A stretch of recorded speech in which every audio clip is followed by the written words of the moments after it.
అందరికీ నమస్తే. Welcome to food and garden. Long beans ఎలా పెంచాలి, బీన్ సీడ్ పెట్టిన దగ్గర నుంచి హార్వెస్ట్ చేసుకునే వరకు ఎలాంటి కేర్ తీసుకోవాలి, ఫెర్టిలైజర్స్ ఏమి ఇవ్వాలి, ఎక్కువ ఈల్డ్ రావాలంటే ఏం చేయాలో ఈ వీడియోలో చూద్దాం. బీన్ సీడ్స్ ఇలా ఉంటాయండి. ఈ సీడ్స్ని ఆన్లైన్లో అయినా తెప్పించుకోవచ్చు, లేదంటే లోకల్ షాప్లో అయినా దొరుకుతాయి. నేను ఈ సీడ్స్ని లోకల్ షాప్లోనే కొన్నానండి. నా సజెషన్ అయితే దగ్గరలో ఉన్న షాప్లో కొనండి. అదే ఆన్లైన్లో అయితే కాస్ట్ ఎక్కువగా ఉంటుంది. సీడ్స్ కొరియర్లో మన దగ్గరికి రావడానికి టైం కూడా పడుతుంది. జర్మినేషన్ రేట్ ఎలా ఉంటుందో కూడా చెప్పలేము. అందుకని ఆన్లైన్లో కన్నా మనకి లోకల్ షాపు బెటర్.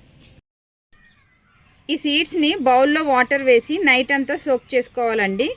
అలాగే ఈ సీడ్స్ని పేపర్ కప్స్ ఉంటాయి కదా, వీటిలో సాయిల్ మిక్స్ వేసి ఈ సీడ్ పెట్టి పైన సాయిల్తో కవర్ చేసి వాటర్ చేసి షేడ్గా ఉన్న ప్లేస్లో పెట్టుకున్నామంటే ఒక 3 డేస్కి చక్కగా జర్మినేట్ అవుతాయండి. మనం ప్లాంట్స్ని ఇలా టీ కప్స్లో పెంచుకోవడం వల్ల మనకి రూట్స్ ఏమి డిస్టర్బ్ అవ్వకుండా చక్కగా ప్లాంట్ చేసుకోవచ్చండి. చూడండి, ఇలా ఈ టీ కప్ని ఇలా చింపామంటే చక్కగా ఇదేం డిస్టర్బ్ అవ్వకుండా, రూట్స్ చూసారా ఎలాగ వచ్చినాయో, డిస్టర్బ్ అవ్వకుండా మనం ఇలా సాయిల్లో పెట్టేసుకుంటే చక్కగా పెరుగుతుందండి. ఈ బీన్ ప్లాంట్ని ఇలాంటి 12x12 పాట్స్లో కానీ లేదంటే ఇలాంటి పెద్ద టబ్స్లో కానీ పెట్టుకోవచ్చండి. మనం ఇలాంటి పెద్ద టబ్స్లో పెట్టుకున్నామంటే ఎక్కువ ఈల్డ్ వస్తుందండి. ఎందుకంటే మనకి రూట్స్ అన్నీ బాగా స్ప్రెడ్ అయ్యి మంచిగా ఈల్డ్ వస్తుంది. ఇలాంటి 12x12 పాట్స్లో అయితే మనం సింగిల్ ప్లాంట్ పెట్టుకోవాలండి. ఇలాంటి పెద్ద టబ్లో అయితే మనం ఒక 3 ప్లాంట్స్ వరకు పెట్టుకోవచ్చు. ఒక 20 డేస్కి బీన్ ప్లాంట్ ఇంత అలా పెద్దగా అవుతుందండి. ఇది తీగజాతి మొక్క కదా, అందుకని ఇలా కొబ్బరి తాడుతో సపోర్ట్ ఇవ్వాలి. దీన్ని కొబ్బరి తాడు ఇలా పెట్టి దీనికి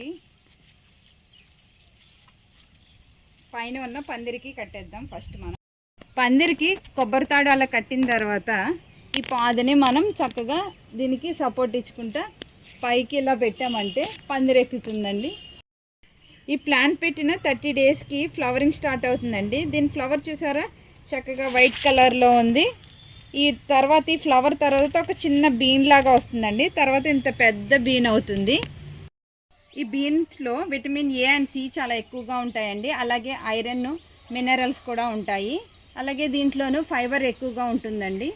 నేను ఈ పాట్ని చూడండి 3/4 వరకు నింపుకున్నాను, ఫుల్గా నింపుకోలేదు. ఎందుకంటే ఈ మొక్క పూత పిందె దశలో ఉన్నప్పుడు కంపోస్ట్ ఇవ్వాలండి. కంపోస్ట్ ఇవ్వడానికి స్పేస్ ఉండాలి. మనం ఫుల్గా నింపామంటే మనకి ఎరువులు ఇవ్వడానికి అసలు స్పేసే ఉండదు. అందుకే ఫుల్గా నింపుకోకుండా 3/4 నింపుకోవాలి. మొక్క ఇలా పూత పిందె దశలో ఉన్నప్పుడు మనం కంపోస్ట్ ఇవ్వాలండి. వర్మీ కంపోస్ట్ కానీ కిచెన్ కంపోస్ట్ కానీ ఇవ్వాలి. ఫస్ట్ ఏం చేయాలంటే కుండీ పైన ఉన్న మట్టిని కాస్త గొల్ల చేసుకోవాలి. ఇలా గొల్ల చేసుకుని అక్కడ మనం ఈ వర్మీ కంపోస్ట్ కానీ కిచెన్ కంపోస్ట్ కానీ ఇవ్వాలండి. నేను కిచెన్ కంపోస్ట్ ఇస్తున్నాను. ఇది ఎలా చేయాలో నా ఛానల్లో ఉందండి, డిస్క్రిప్షన్లో పెడతాను, చూడండి. బీన్ ప్లాంట్కి పెస్ట్ అటాక్ అంటే పేనుబంక వస్తుందండి.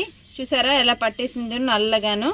దీన్ని ఎలా పోగొట్టాలో ఒక సింపుల్ ట్రిక్ చెప్తానండి. ఇప్పుడు ఒక స్ప్రే బాటిల్లో వాటర్ తీసుకుని దానిలోకి 1 స్పూన్ విమ్ లిక్విడ్ వేసుకోవాలండి. దాన్ని డైల్యూట్ చేసుకోవాలి. విమ్ లిక్విడే కాదండి, ఏదైనా డిటర్జెంట్ కూడా వాడుకోవచ్చు మనకి. దీన్ని ఇలా స్ప్రే బాటిల్ని టైట్ చేసి ఒకసారి షేక్ చేసుకుందామండి. షేక్ చేసుకుని ఇప్పుడు దీన్ని మొక్కకి అంతటికి స్ప్రే చేద్దాం. ఇప్పుడు ఈ విమ్ లిక్విడ్ వాటర్ని మొత్తం మొక్క అంతా తడిచేలాగా స్ప్రే చేయాలండి. ఇక్కడ పేనుబంక ఉన్న ప్లేస్లో బాగా స్ప్రే చేయాలి. ఇలా మనం స్ప్రే చేసామంటే మనకి చక్కగా పేనుబంక పోతుంది. ఒకవేళ మీకు ఇంకా పోలేదంటే 1 డే ఆగి నెక్స్ట్ డే మళ్ళీ స్ప్రే చేయండి. ఇలా ప్లాంట్ అంతా బాగా తడిచేలాగా స్ప్రే చేయండి. ఈ స్ప్రే ఎప్పుడైనా మనకి ఈవినింగ్ టైంలో చేయాలండి. ఎండ ఎక్కువగా ఉన్నప్పుడు చేయకూడదు. మనకి ఈవినింగ్ చేస్తే కనుక పెస్ట్ త్వరగా పోతుంది. ఈ బీన్ ప్లాంట్ చాలా ఫాస్ట్గా పెరుగుతుందండి. చాలా చిన్న ప్లేస్లో కూడా పెరుగుతుంది. మనం బాల్కనీల్లో కూడా చాలా ఈజీగా పెంచుకోవచ్చు ఈ ప్లాంట్.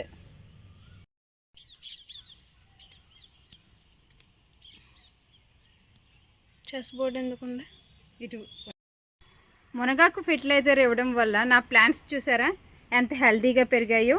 ఈ బీన్ చూడండి ఎంత పెద్దదైందో. నా నా చెయ్యి కూడా సరిపోవట్లేదు. ఇంత మంచి హార్వెస్ట్ చేసుకోవాలంటే మీరు కూడా మొక్కలు పెంచుకోండి. అలాగే మునగాకు ఫెర్టిలైజర్ ఎలా చేయాలో నా ఛానల్లో ఉంది, డిస్క్రిప్షన్లో పెడతాను, చెక్ చేయండి. కొన్ని బీన్స్ కోసుకుందామండి. మనం ఎక్కువ బీన్స్ హార్వెస్ట్ చేసుకోవాలంటే ఎక్కువ మొక్కలు పెట్టుకోవాలి. కనీసం ఒక ఫ్యామిలీకి సరిపడా బీన్స్ కోసుకోవాలంటే 5-6 మొక్కలు పెట్టుకుంటే సరిపోతుంది. అలాగే ఎవ్రీ 15 డేస్కి ఒకసారి లిక్విడ్ ఫెర్టిలైజర్ ఇవ్వాలి. ఆర్గానిక్ లిక్విడ్ ఫెర్టిలైజర్ అయితే చాలా మంచిదండి. ఇలా ఆర్గానిక్ లిక్విడ్ ఫెర్టిలైజర్ ఎలా చేయాలో నా ఛానల్లో ఉంది, డిస్క్రిప్షన్లో పెడతాను, ఒకసారి చెక్ చేయండి. అలాగే కిచెన్ కంపోస్ట్ కూడా ఇవ్వాలండి. ఇలా ఇవ్వడం వలన కాయ సైజ్ కూడా పెరుగుతుంది, ఎక్కువ ఈల్డ్ కూడా వస్తుంది. చూడండి ఎన్ని కాయలు వచ్చాయో. మీరు కూడా ఇంత పెద్ద హార్వెస్ట్ చేయాలంటే నేను చెప్పిన టిప్స్ ఫాలో అవ్వండి. అలాగే ఈ వీడియోలో ఉన్న ఇన్ఫర్మేషన్ నచ్చితే లైక్, షేర్ అండ్ సబ్స్క్రైబ్.